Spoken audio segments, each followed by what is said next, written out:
guys, welcome to Rocky's Recipes. Today I'm going to teach you how to make homemade pasta. And it's easy. It's an easy pasta. So the ingredients you'll need is some basil, rosemary, oil, and yes, a bit of wine.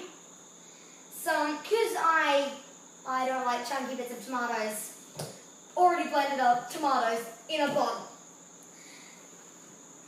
2 carrots, a zucchini, a leek. If you want to, you can put an onion. Some beef mince. And because I'm gluten-free pasta. I really want kids to make this dish. It's really easy and I make it every single Wednesday. So kids should too. So what you want to do first is chop the leek or onion and grate the carrot and zucchini. So now that you have your chopped leek and grated carrot and zucchini, you need to turn up your pan to a medium temperature and add in some oil.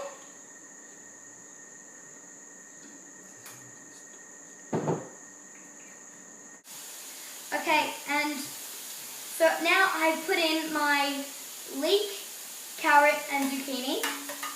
You want to put in your leek first and wait until it's browning. And wait until it starts to brown. And then put in your leek and carrot. And I don't usually do all the chopping.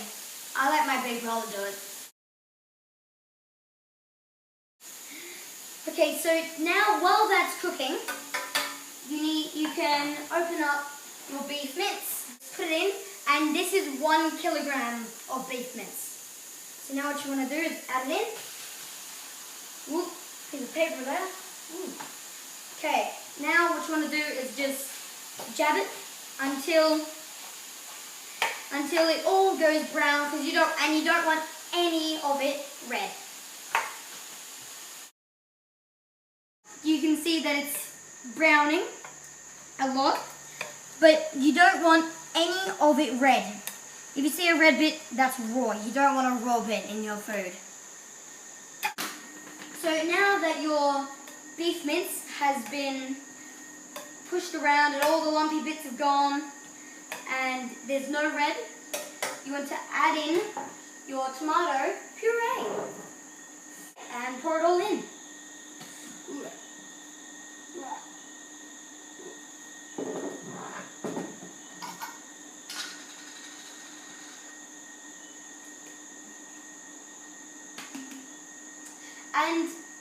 And a special technique that we use is we add a bit of water to get the rest of the tomato puree out of it.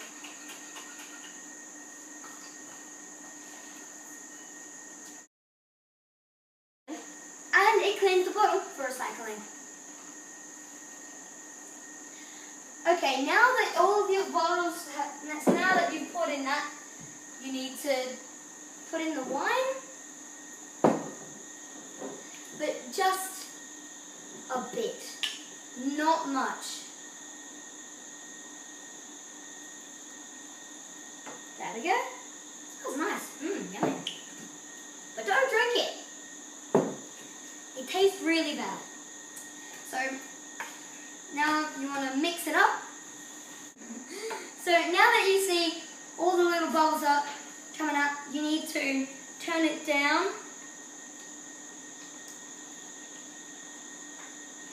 You turn it down. And a secret ingredient that my mom doesn't know about is I add a tiny bit of brown sugar. Just mix it up.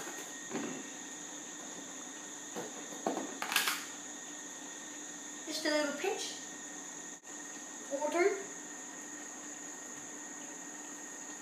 That you've gotten in your secret ingredient.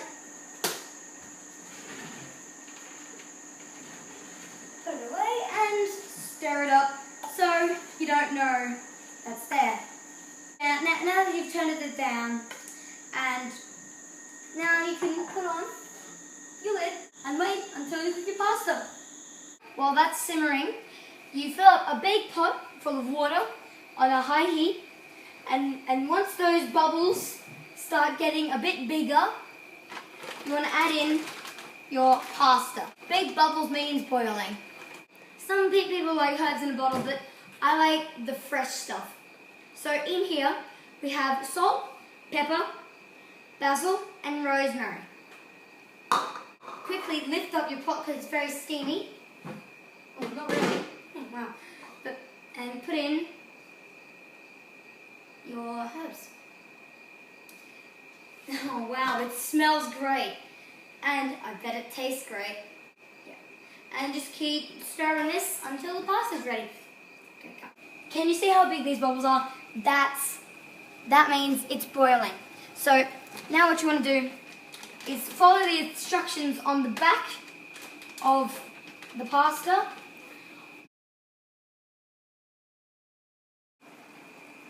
I'm just going to have a little taste test when no one's looking.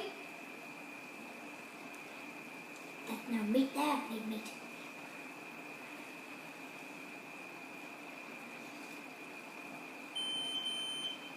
Yum. Now that you've followed the instructions and it's done, you'll need some help straining it.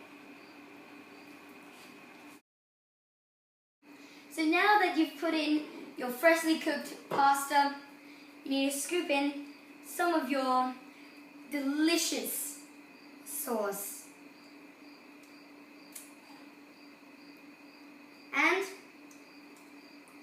And like always, finish it off with some cheese, grated cheese. And there you go. That's how you make homemade pasta.